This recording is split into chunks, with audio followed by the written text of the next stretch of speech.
Oh my goodness, I'm sitting here looking around and I didn't realize we were already live. We've had some communication issues so far this today, and Donna's trying to get her communication squared away. But today, our guest is a gentleman from England, David Jean-Baptiste, and he is a very famous musician. He's an entrepreneur. He's been involved in television and all kind of work like that. And we're just so thankful that we have him here on the show. This is the third time we've tried to get him because we've had communications problems with, him being in England and all that. And we're just so grateful to have him here. You're going to be in for a treat. But before we get started, let me play a little commercial, if I may. We'll be right back right after this brief message.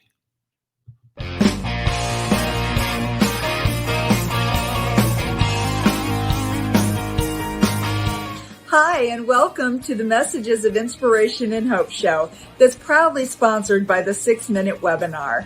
Today we have some exciting and very interesting guests, real people just like you and me. Thank you for tuning in. Enjoy the show. Now here's Jim. And we're back, ladies and gentlemen. And the reason why I sound a little vague there, when you look at the list of his accomplishments there, that's the first page. And then the second page, I mean, you can see that the list just goes on and on and on. And how do you introduce someone like that that's got all those credentials, that's done all those wonderful things, other than say, let me welcome David to the show. Thank you very much, Jim. David, how are you, sir? I'm very well, thank you. I'm in Edinburgh right now, and Scottish people are very famous for Hogmanay. It is their night. This is a night where they do their thing, and they're totally open to the world. And I might just take a walk down to Princes Street in Edinburgh, in the centre of Edinburgh, a bit later on to check out festivities. Yeah, can you adjust your volume a little bit? It's a little bit, it's got a little bit of noise there to it still, sir. Yeah. And looking at all your credentials, my goodness gracious, I'm going to just start with just, in your education as you adjust that. You're composing for film and television, Master of Arts at Kingston University. Is that correct? That's right. Yeah, that's one. Yeah, that's one.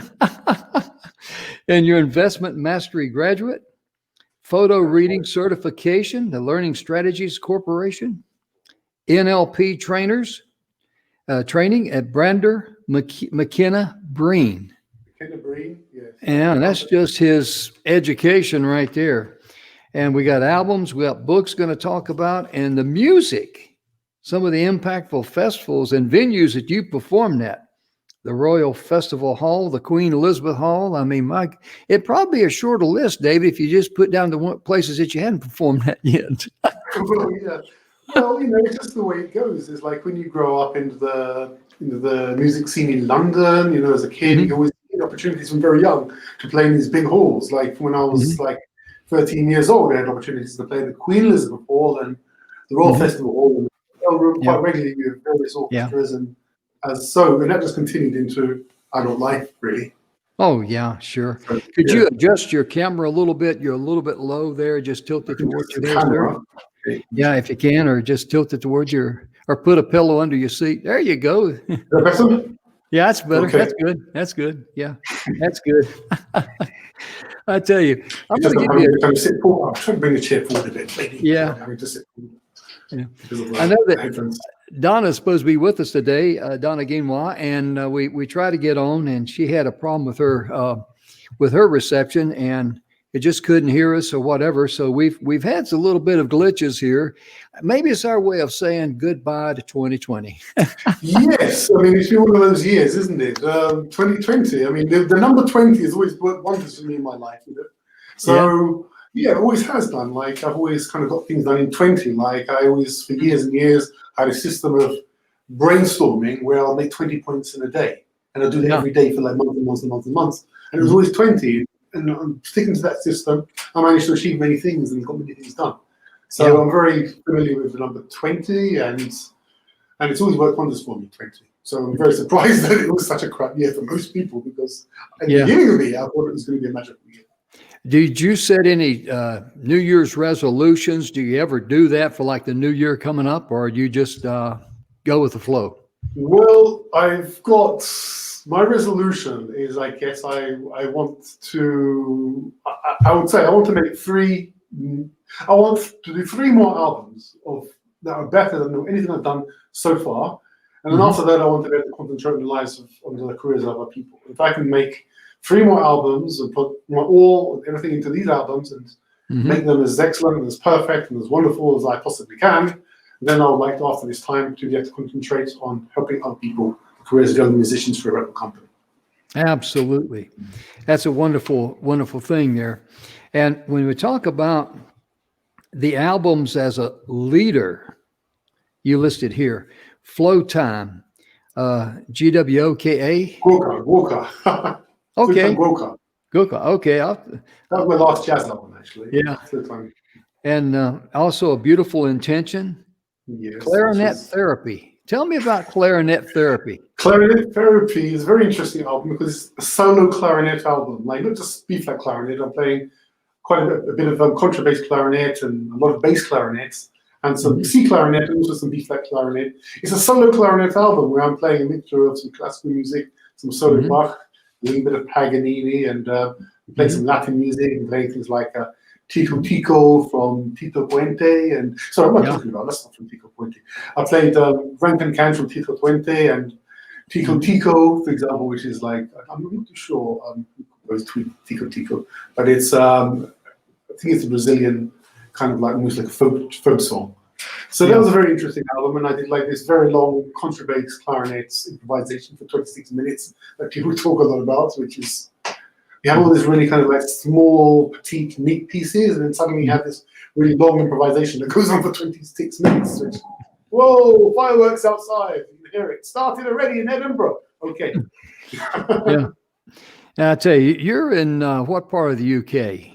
In the UK, I'm from London, but You're in from Edinburgh. London, yeah. I've been in Edinburgh for the past few years, yes.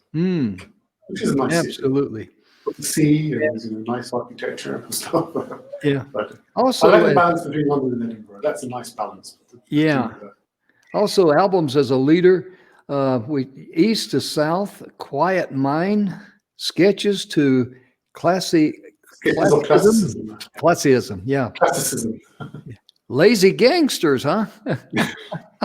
I thought you'd have to have a little bit of Wheaties in you to be a gangster, but I didn't actually lazy really talk to that. I mean, like when I moved to Germany for a period, I hooked up with, I started working with this guy called Rolf Kirschbaum. He's like he's coming from a completely different scene. Like he's coming from like grunge and metal, and he had all these unusual guitars and steel guitars, and we just made an album together. We just sat in the studio a few days, and we just made this album called Lazy Gangsters. It was his idea to call it Lazy Gangsters. It wasn't mine. But, so it's like. You've also been the leader of the album in the Nature Suite, Feeling Tones. Yes. Yeah, that's good. Yeah, a long time ago. Feeling Tones is a really long time ago. But I listen to it sometimes, and it's still one of my favorite albums. Oh yeah, amazing. Feeling Tones and Groove on a 4 on a FOUR. That was my very first album. That was very interesting. A low budget thing. We just got the band into a studio and we just put down the stuff we'd been performing live. But it was like many years ago. But it's still a very nice album and still very interesting. Let me ask you a question, David. How old were you, or what made you decide that you wanted to be a musician? I mean, like I remember when I went to secondary school, the first week in secondary school, when you were 11, I think I just I'm one of the young people who, like, my birthday is always one of the latest in the year. So my birthday is at the end of August, term starts in September. So I was always like one of the youngest people in my year. So having a newly turned 11-year-old, I showed up in the music department and I knew what a flute was. And I said, hey, can I go to the head of music? And I asked, can I learn to play the flute, please, Miss Farrelly? And she said to me, well, we don't have vacancies for the flute, we have vacancies for the clarinets. And I remember asking, well, what's a clarinet? I said, clarinet sounds nice. And so from then on, I played the clarinet, and that is all I've really, that's what I've taken, from then, just moving from clarinet, and I excelled on the instrument. I put a lot of time into it. I was able to play concertos from a very young age, and I went through the whole orchestral thing before I went to music college, conservatory. I went to conservatory at Royal Scottish Academy of Music and Drama, but I only did 1 year and I didn't finish it. So that is why I did the master's degree, because I wanted to have some kind of formal qualification. So I did a master's degree at Kingston University because I didn't finish the clarinet work at the Royal Scottish Academy. So yeah, it was just like a seamless thing from very young, just playing the clarinet for years and years and years, and picking up other instruments, playing the saxophone as well, and picking up a bit later on and stuff like that. And so you basically just migrated to it automatically, just just kind of like, this is what you knew what you were going to do, and just you had that kind of like you were already pre-wired for that. Yeah, I mean, I just thought, it's just, I consider myself very lucky, very fortunate in that respect, because most people don't know. Some people go to university and up until the final year, they leave university and they still don't know what they're going to do. They still have no idea. I mean, I've always known that I was always going to do music. It's something I excelled at from very young and made me very lucky, being from my background, which is, like being like second generation of people. Well, second generation of like West Indian inhabitants that came in that way, people that came in that period after the Second World War to the UK, and then, I lived quite a lucky life and I lived quite a charmed life and I had quite a good childhood based because I was talented on this instrument, and I had a lot more opportunities than I guess most people like myself from my background would have. So I tell you, it's, when you think about the things that you've done in your life and how blessed you are, and looking back as we're heading into 2021, a brand new year, as we always, look, it's just really another day, but we kind of, put importance on it because it's a new year, because I think everybody I have talked to will be more than happy to see old 2020 in their rearview mirror as they go forward down the pathway of life. But down your pathway of life, the travels that you've taken, what would you say would be one of the most things that you're most grateful for? Things that I'm most grateful for is having the opportunity to do what I do. I mean, being a musician, always being able to, having performed my way through my childhood and through my adulthood, etc. And also picking up skills, as I say, like I did training with McKenna Green. I did training also with Richard Bandler, a very well-known American guy, Richard Bandler. He was one of the founders of NLP along with John Grinder.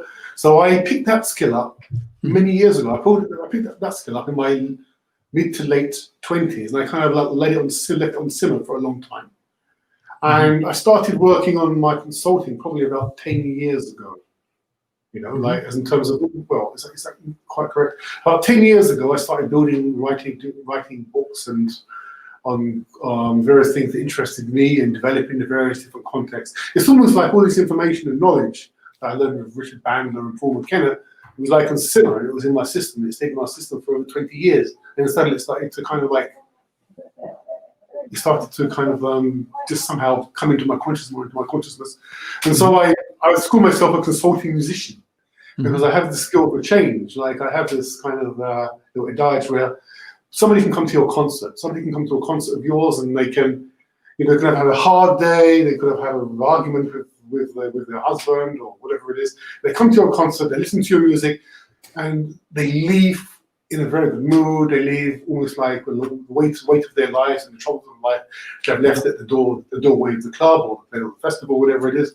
So you're kind of like, in some way, you've helped them. If I can help them feel better by performing for these people, I've scored. The good thing about the consulting aspect of it is there are certain things that musicians can't change. You can make some people feel better. You can make them sing. You can make them dance. You can make them feel good. You can relieve their pain. But they may go to bed at night and still wake up the following day with the same problems that they woke up with the previous day. Sure. So that aspect of the consulting thing, if I can help people change aspects of their life as well, other than making them feel good and lifting the weight of the world off their shoulders, I've scored twice as opposed to having scored once. That's how I see it. Look at it. Yeah, because we had to stop here for just a few minutes, just a brief commercial break, ladies and gentlemen. Got to pay a couple of bills. We'll be right back right after this brief message.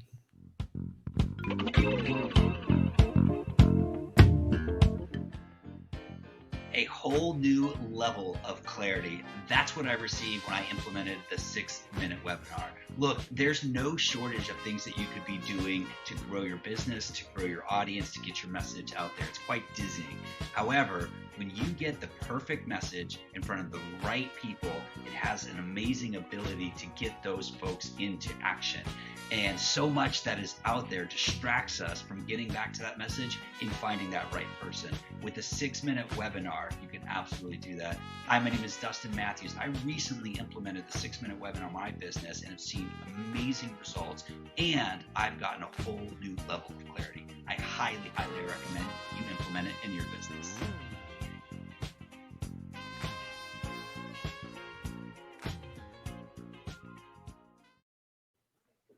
And we're back, ladies and gentlemen. And we're visiting with Mr. David Jean-Baptiste. And you got a list here of books. You got a book about 10 money strategies for growth in changing times. And share a little bit about that book. How did you, are you the author of it, co-author, or? No, I'm the author of that book. It was one of the things like being locked down, and I just decided that that's something, I realized a lot of people being a musician, there were no shows. There was no place for people to go to make their living as a musician. People were just showing up online and doing these live sessions and playing lives on Facebook and on YouTube and things like this. And some people were making money, but a lot of people wasn't, because it was almost like an overload.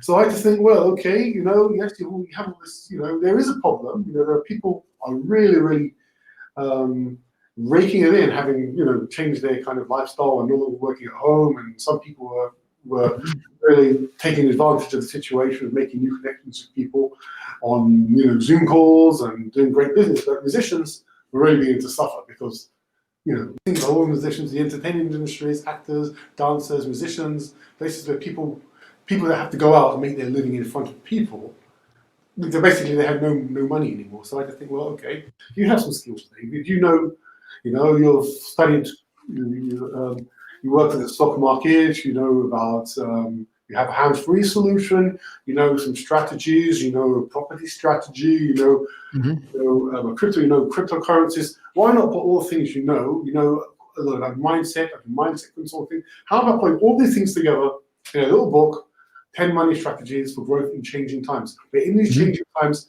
so it's my offering to people to help people overcome the fallout from the coronavirus and the pandemic, the pandemic. And so it's just like something I put together over the summer very quickly. It's actually quite a small book. It's not a big work.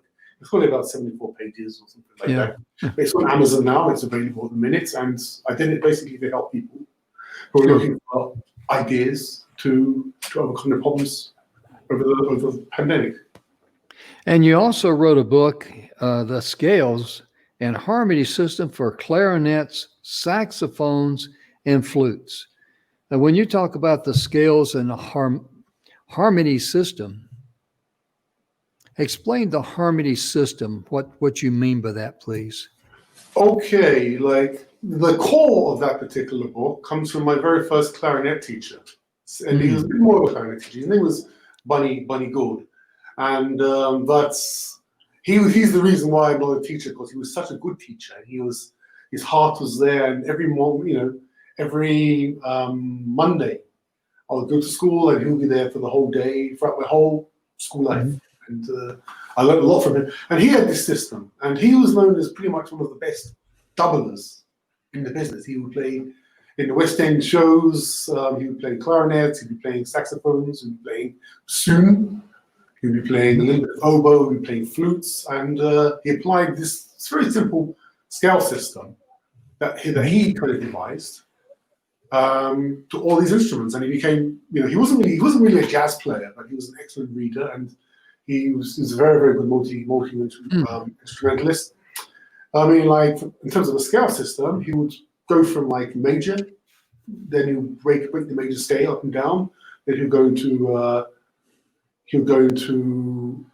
minor, melodic minor, harmonic minor, then he'd go to diminished, and then he'd go to dominant seventh and resolve into the next key. Well, what I've done is I've taken the core of that. I've just taken out the diminished, I've gone into an altered scale, and I've added some coltrane changes in the center, and that goes into dominant seventh and resolves to the next key. So I've kind of like taken it on, and I've developed it a little bit to make it a little bit more interesting for people who play jazz as well as classical music. And you wrote another book, You wrote 3 more books you got listed here: Flow Center, Finding Balance, Music and Memory. And when it comes to music and memory, if someone sees that title, Music and Memory, what would that mean to them? Music and memory. I guess it's using memory techniques to memorize music, to become better at memorizing music. And I've always been into memory. I've always been into memorizing music, and so that's what it's about. It's a very short book. That's about the same size as. You're exactly right, because we had Marty Haggard. We've had him on the show a couple of times, 3 times, as a matter of fact. Me and Donna have. He was on my original radio. He's still on my radio show. Your Future is Now on TogiNet. We've had over 5 million downloads there. And then when Donna had him on her radio show, she invited me to be a co-host, and we had him right here on this program here. And Marty was saying that, great musicians, he knew a lot of them because he grew up, his dad was Merle Haggard, probably one of the number 1 largest country stars in the country music industry. Him and Johnny Cash, I mean, they were right up there. And they really didn't care. They did not read music. They felt it and they played it. And it came from their heart and their soul. And what made Merle such a star was that he wrote and sang songs about his life and the people he knew in his life. So he was coming from a grassroots reality more so than just writing something. He just, he had skin in the game, you might say. It's just like Sing Me Home. That's got a song that's quite an interesting story behind it, because his dad was in prison. And one of the guys that was a good friend of his, he was going to be put to death. And he wanted Merle to be there in the death chamber with him in the California prison and sing him home. So he wrote a song called Sing Me Home. How does it go? Can you sing a line? Maybe I know it. I don't really know the words. I don't know the words to it, to be honest with you. Besides that, if I start singing, people start clicking off the TV sets. But realistically, my point being is that when you put your heart into something and it comes from emotion and everything that makes you, it has so much more value. It's able to communicate with people. And that's what I get when you're talking about your music and your memory. Remember what how you feel and how it makes other feels, and remember how, you generate this. It's got to come from you naturally. That's what I'm getting from you in that book. And, I'm sitting here looking at the impactful festivals and venues that you performed at. I'm going to start with the Proms, Proms, the Proms. Okay. Right. Yeah. Tell us a little bit about that Proms. Well, that wasn't a big band. That was I was playing bass clarinet in the. There's a very well-known musician in the UK. His name is Julian Joseph. It wasn't my band at the Proms. I was playing in the Proms of Julian Joseph's big band, and that was very nice because it was one of the first. I played in that big band for 15 years. I think it was after that period, but that was the first concert we played. Was the Proms. Televised, and wow, there's David. Oh, David's playing in the big band on the Proms, and blah blah blah. And so he's a very talented musician, and yeah, it was great. Playing at the Royal Albert Hall is always, it's a great venue. It's one of the best concert halls in the world to play at. The atmosphere is amazing. Well, where's that located? Where's the Proms located at? It's in the Royal Albert Hall, and it's in Kensington. It's in South Kensington, I think it is. In London, yeah. And you also played at the Royal Festival Hall. Whereabouts is that located at? What was that experience Royal Festival Hall, that's where that is. That's on the South Bank. You have like a series of concert halls there. You have the Royal Festival Hall, which is the biggest one. And you have the Queen Elizabeth Hall, which is slightly smaller. And you have the Purcell Room, which is like a chamber kind Mm. of venue. And you also have I think you have the National Opera there as well, and a couple of other small. So like in a very, very small, within a space of 50 meters, you have the Royal Albert Hall, so you have the Royal Festival Hall, you have the Queen Elizabeth Hall, you have the Purcell Room, you have the National Opera in a very, very short space, in a very short space. Very interesting place. Yeah, because I see here you mentioned the Queen Elizabeth Hall there and the Barbican Hall. Is that the correct Barbican, pronunciation? that's nice. That's also another hall in London, a well-known hall. It's in Moorgate, Barbican. It's in the city of London. That's also a very nice hall, a very well-known hall. It's City of London Festival. They have a lot of performances at the Barbican Hall. But it's like the Royal Festival Hall and like the Queen Elizabeth Hall. There are performances all year round. Not just at the festival times. Yeah, that's also a very good hall to play. Very nice acoustics. I like that. Many times. You've played with a lot of famous musicians, haven't you? Well, not as many of my contemporaries are, because I've always gone the solo. I've taken the soloist routes from very young. I've had opportunities to play famous musicians, but I don't really brand myself by, I speak to this guy, I played with Michael Jackson, I played with Roy Ayers, I played with this, I played with Funkadelic, I played with, and they'll go on and on and on about. I've never been one of those musicians I'm talking about contemporaries. They've just played with everybody, I'm not one of those guys. I've played with famous musicians, but I've always been the guy that's been a good composer, a soloist. I play classical music, I play jazz music, and people are going to call me to play. When there's some really heavy lifting to be done on the clarinet, I'll get the call to do that. Bass clarinet, contrabass clarinet, B-flat clarinet, whatever. If there's somebody who can really do that stuff, they're going to call me to do it. They're not going to call me to go and play with the latest pop band or whatever it is. That's just not how things, and that's fine. That's been my choice for my career. I've taken more of my own path in music, really, to be honest. A lot of musicians, they don't really look at themselves as being entrepreneurs, but they really are. And the reason why I say that is because many, many, many times they've got to believe in themselves when no one else does. You got to have the guts to keep on keeping on. And that takes the heart of an entrepreneur.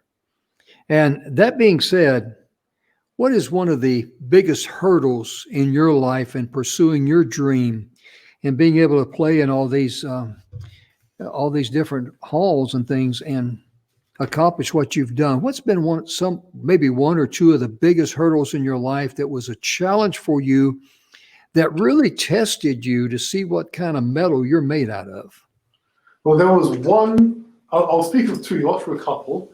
I'll say one of the problems. First of all, I'll give you a general hurdle that most musicians face. Being a musician can be challenging. Especially in these days, like people realize how challenging being a musician is. Like especially during the COVID time, when people suddenly everybody's in their front room talking to their friends on cam, instead of being out there playing in festivals and clubs and whatever it is. One of the biggest things are changing. The world has changed quite a lot. Like the nature of music and how people consume music has changed. Like if you think about if you consider, if you take an MP3 or something, a really good piece of music that you've just created, so it's a digital thing. It may be 5 minutes long, it may be 3 minutes long, it may be 7 minutes long, but to a consumer, it's just another piece of digital information that can be downloaded freely on torrent or from whatever music streaming platform, which is a model people use. When you think about that little kind of tiny piece of digital information that people look at as is next to nothing, the amount of money and time that goes into actually creating it. For example, the hours of practice, you have to get the guys together, you have to rehearse, that costs. You have to bring them to the studio, that costs them studio fees, it costs them musicians fees, mastering fees, the engineer, then you have mastering the music, then you have distribution, then you have glass mastering. And so for that little one piece of data that people look at as next to nothing, that people listen to and freely download it, and my musician may spend $10,000 or £10,000 on just that little piece of information. So that's a really big challenge musicians are facing these days. because You people know, don't really want to pay for music. That's a oh really yeah, big problem. yeah. Uh, You know, we run into the same thing because on the radio show, there's a lot of work behind it. And we do a lot of promotion because we've got it took us, well, we started that show in April of 2019, and July of 2020, we surpassed 5 million downloads of our radio show. We're on all the major platforms. But see, we worked hard at that, and I paid a lot of money out of my pocket to promote it, to get the impressions out there. And then, like the TV show here, there's a lot of work that goes on behind the scenes that people do not have a clue, because I do 6 1-hour live shows a week, 9 people a week when we're running, a full week. This week here we're not, but anyway, when you do that, you wouldn't believe all the time that takes, and editing the videos. And we got to edit the audio on this one here afterwards, because when it's live, we can't do it, but we'll clean that up when we get it on YouTube. But all the things that go into it. And then people say, well, why can't I be on there for free? I mean, it's just, and of course, we don't charge very much money to be on. But my point being, they get the video and all that. The video is worth more than what we charge. But my point being is that people do not appreciate all the hard work, the amount of effort. It's just kind of like showing up for supper, and all they do is sit down and eat, and they don't realize all the ingredients and all the time and effort went into preparing that meal. Exactly. Right. Yeah. They just don't understand it because they've never done it. And yes, I mean, I feel for you. I can understand. Yes. yeah. And that's like, you being a musician, like I understand, like Marty, talking about Marty Haggard again, if I may. Marty he gave a great analogy. His dad was a jailbird. He got out in 1961. 10 years later, in 1971, Merle Haggard and all of his family were invited to the White House. So he says, in 10 years, my dad went from the jailhouse to the White House. And then he didn't think about it till he was on our show the other day, Message of Inspiration Hope show here.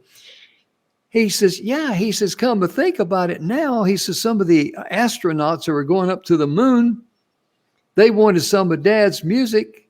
And so they left some of the music that he sent with them up there on the moon, just like with the American flag. He says, so my dad went from the jailhouse to the White House to the moon. To the moon, to the jailhouse to the White House. Yeah, that's getting on up there, wouldn't you say? Wow, from the jailhouse to the White House. The jailhouse to the White House is big enough to the moon. Wow. Yeah, exactly. Yes. Exactly. And, one of the things I wanted to ask you too, is there anything on your bucket list that you haven't done yet that you'd love to do? Well, on my bucket list, I think I mentioned earlier, it says that I want to do 3 more albums. I mean, hopefully they'll be better than anything I've done before. And after that, I want to put time and energy into the careers of younger musicians and younger talented musicians, and sort of take the focus away from me being, this go-getting musician, and kind of like hopefully invest into the careers of other people. I have a record company. It's called Wellclaw Records, and we've also talked about the demise of musical material and how people consume and how it doesn't really work so well for the musicians. I want to be able to fund the whole record company and the careers of the musicians through a trading model of the stock market. From the stock market. Now that's something that I really want to be able to do, because as I say, these big advances for musicians they get from record companies. This is pretty much what the record companies do anyway. Right. Using using tax write-offs and using, say for example, if I can get an investor to say, for example, invest in the company and we invest their money into, say, maybe like the top 20, the top 10 stocks, best performing stocks in the past, hopefully ecological stocks, because that's also another thing people talk about. The top, say, 10 ecological stocks that have been the top performing, performed incredibly well over the past 20 years. and I can create a model where I can show the investors that it's not just like an act of love. It's not like an act of love. They're just giving these musicians because they like the music, but how they can make X amount of money in return for an investment. I want to base the record company based on that. It's in place already, but I haven't really moved with it yet. I haven't really worked this model yet, so I haven't taken on young artists. I'm too busy doing my own thing at the minute, really. So yes, that's on my bucket list, to be able to have a stock market funded record company to make it work. Because I know there's a lot of young musicians out there. When I say young, not necessarily in age, but they may be 30, 40, 50, whatever. But, getting someone to give you the time of day, getting someone to recognize your talent. And what's really amazing, in the old days, singers had to sing. Nowadays, they can use a synthesizer and modify their voice because it's more focused on, can we market this individual as opposed to this person wanting to sing their music from their heart. That's a total disconnect from what I've seen in the music industry. And I'm not a subject matter expert, but what little bit I know about it. And I've been involved in a couple of, albums and stuff like that. But I mean, realistically, I'm sorry? It's been like a 40-year, like I remember people when I was like 40 years old, people talking about the changes in the West End of musicians being replaced by sequencers and samplers, etc. in the West End theatres. That's been something like been going on for many, many years, right? Yeah. Did you, Jim? I didn't mean to interrupt you. Yeah, but it's really amazing how a lot of the young artists are people that's really struggling, that believe in themselves, how they, it's really hard for them to get someone to want to promote them, regardless of how good their music is. It's got to be at the right place, the right time. They got to like the way you part your hair, or the way you walk, or something like that. Because they look at you, you're just a commodity. You're a commodity for them to market. They don't care how good of a singer you are, because and my friend Johnny Rowland was telling me about that. And he says, you can take anybody you want. And if they're marketable, they can, synthesize their voice and all, and modify it and make them a star. I said, well, I know there's one guy that can't do it, and that's me. He said, don't kid yourself. If you were marketable and they like the way you looked and you like the way, everything went market, if it's just all about market, all about money, wasn't about talent, wasn't about what they could do, what their passion was. It was all about money, all about marketing. And, I imagine, some performers and musicians like that fall in that category. And that's why I say, they got the heart of an entrepreneur, because a lot of times maybe their mom or their girlfriend or wife might say, or their husband or whoever might say, hey, just give it up and get a job and go to work. And they can't do it because that's their passion. That's what drives them. And I understand that. I really do. And it's not an easy road for them. It really isn't. Well, at the end of the day, it's not an easy road, but there's nothing that can replace being in a room with somebody and playing and moving somebody. Or a group of people, or you're on stage and they really appreciate what you're doing. And that will always be the savior of the music industry, no matter how digitalized the music becomes, or that can never be replaced. Someone in a talent, being in a room, performing for somebody, lifting the hearts and making people feel good through their ability to be able to sing, or to play the saxophone, or to do the drumming, or the piano playing. That is something that will never, ever change. Nobody can ever take away from the performance. Because that will always be. Oh, yeah. Yeah. I agree with you there on that one. It's what I was thinking of earlier was a couple of guys that I knew. One signed a contract with Acuff Rose, and they wanted to remake him. And he gets on the plane from Nashville. They sent him out to L.A., and they had an argument before he got on the airplane because they wanted to change his image. They wanted him to look like another person. And he says, I'm not that person. So he gets out there in LA and he calls them up. And he says, listen, I've had it. I'm not going to do that. and they got into an argument. And anyway, he left Acuff Rose, but everything that he had signed on that contract belonged to them, including his music.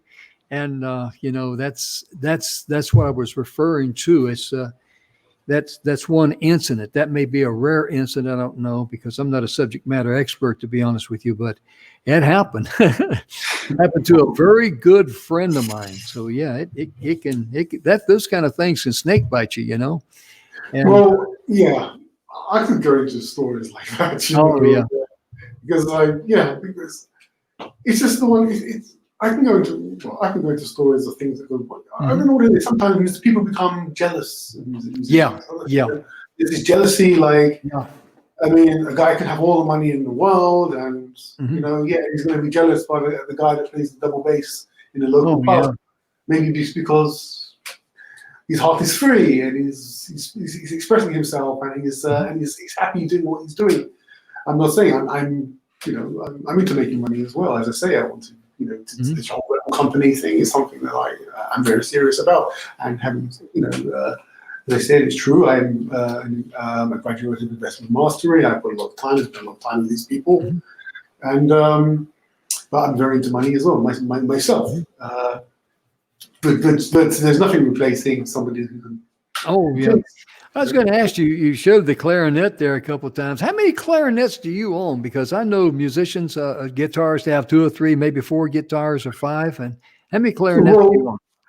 With me, when it comes to owning instruments, I own them and I kind of let them go. I've been the luckiest man in the whole world when it comes to owning musical instruments. I have the best clarinets in the world, and I'm also an artist with Henry Selmer in Paris, which gives me access to a whole bunch of things that they have available as well. I haven't taken advantage of that. I recorded a concerto for clarinet by Mozart a few years ago, and all I had to do is I wanted to play it on an instrument I wanted to play it on a Batic clarinet in A. I didn't own a Batic clarinet in A, so I just went to Henry Selmer. I said, "Can you give me a Batic clarinet in A? I want to record the clarinet concerto for Mozart." And he was, yes. And so I took the Batic clarinet in A. But in terms of instruments, I've had the best Selmer contrabass clarinet, Appelheim contrabass clarinet, LeBlanc bass clarinet, Selmer bass clarinet, Buffet bass clarinets, Wurlitzer clarinets, C clarinets. So there's I've really been very, very lucky when it comes to instruments equipment. I've been very, very lucky. I've had very, very good instruments over the years. I know the audio is not the best, and we'll work on that after we get done with the recording. But just play a little something not too loud now with your clarinet, if you wouldn't mind. Just play a few. I want to hear it.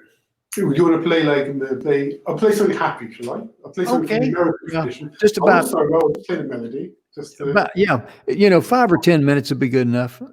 I'm gonna say that to see if you listen to me. About 5 seconds would be good, or 10, whatever you want to. Yeah, 5. Yeah, something like that. Go ahead.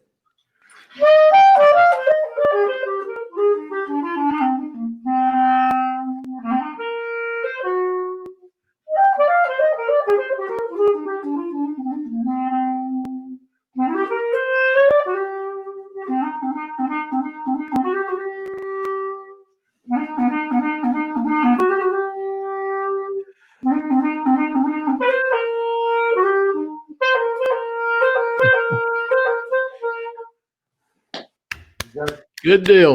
Good deal. I was thinking, yes. Hold up the clarinet there and show it to us, there, brother. Hold them up. Let people take a look at your clarinet. This is an interesting. What brand of clarinet is that?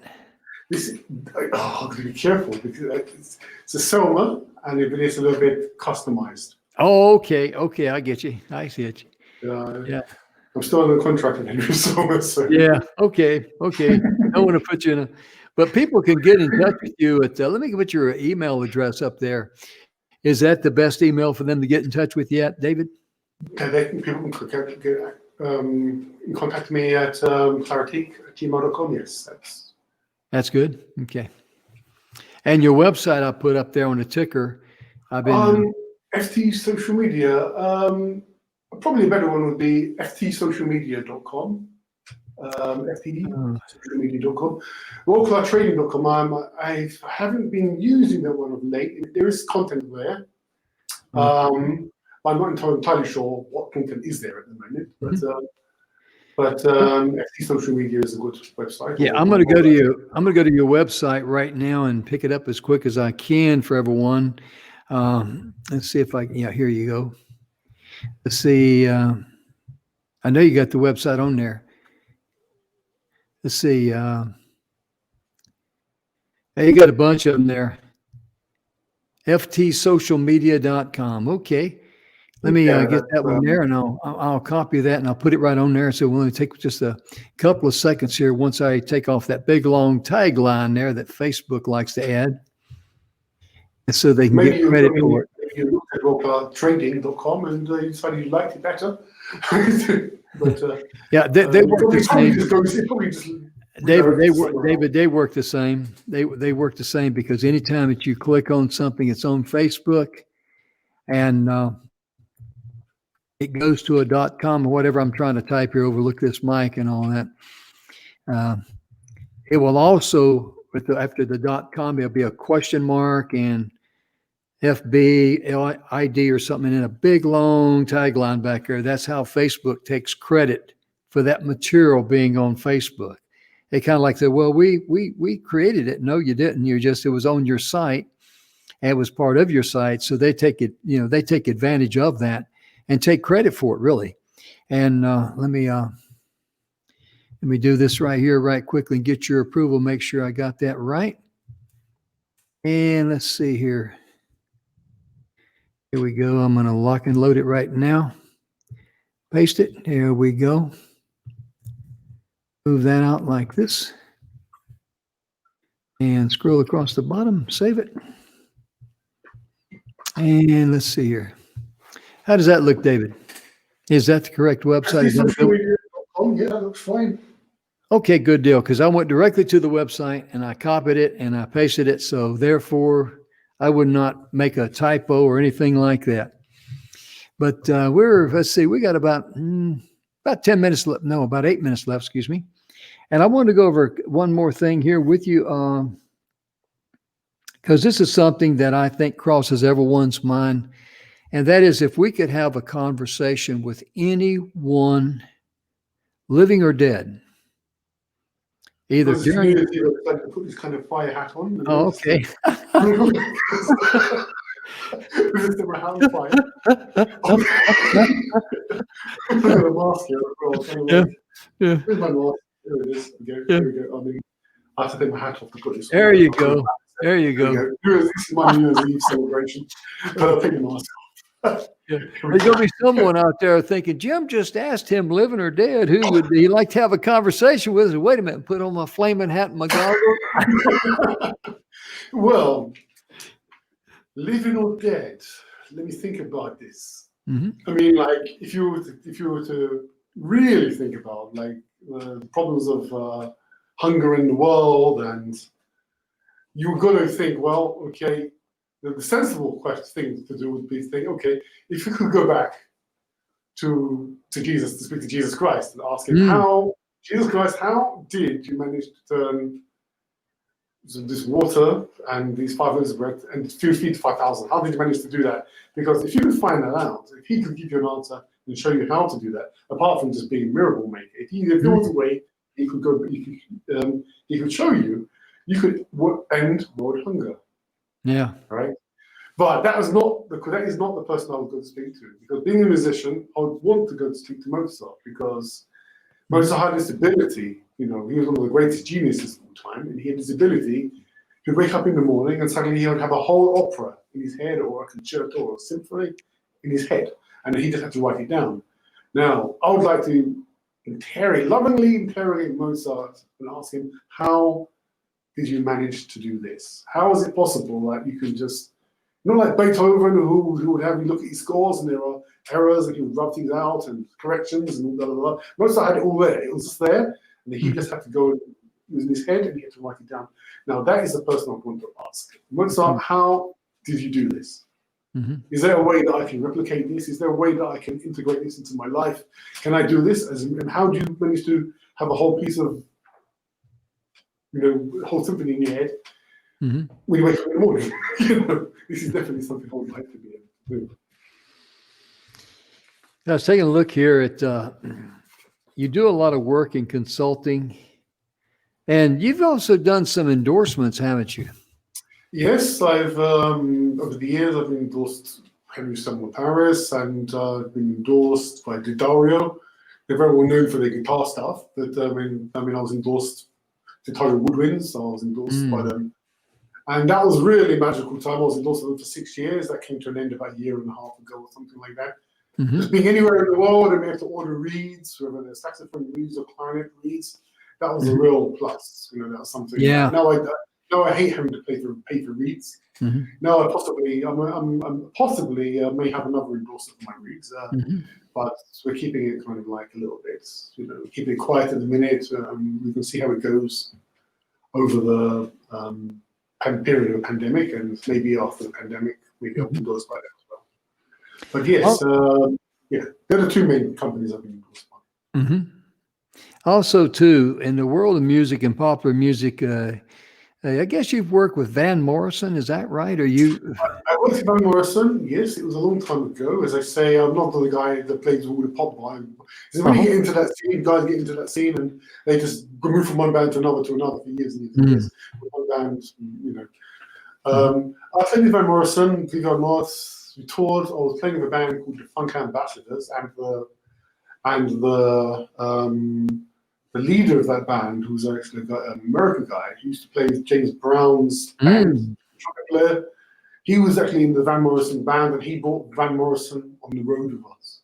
Wow. So I was on tour with Van Morrison, even though he was a guest artist. I wasn't really in the Van Morrison band, but I toured with Van Morrison because he was in the band that I was playing in. So I tell people I played with Van Morrison, even though I didn't play in Van Morrison band.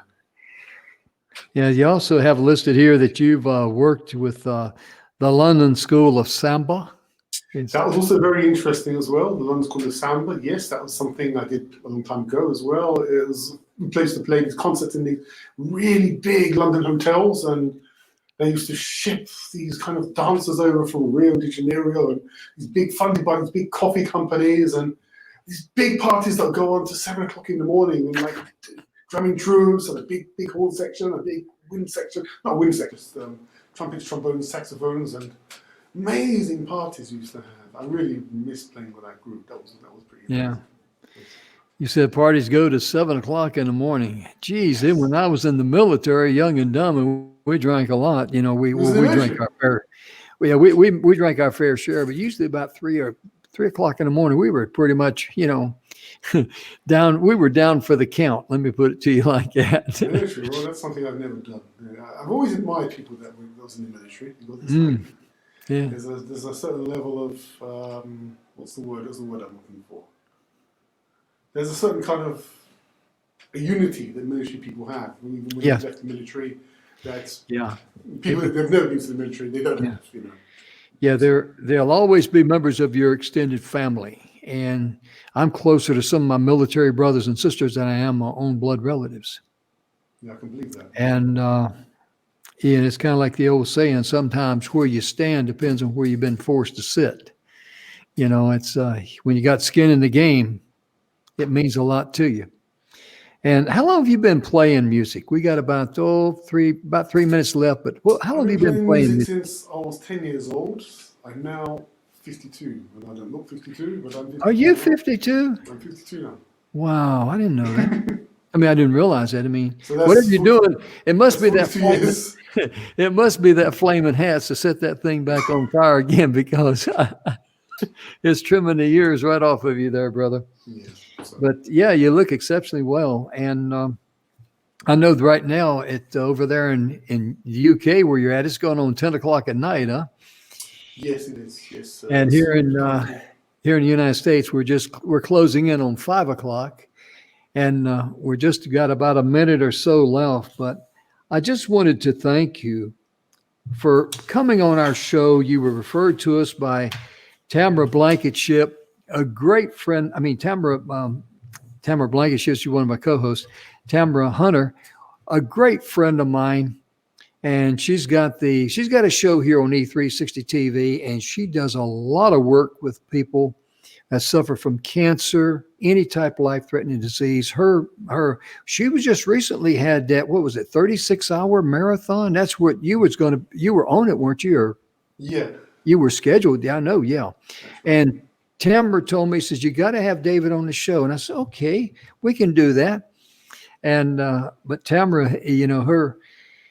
her chemo buddies for life. I mean, it's just amazing. You got to get in touch with her. She has Service Heroes here on Facebook, on E360 TV, Service Heroes.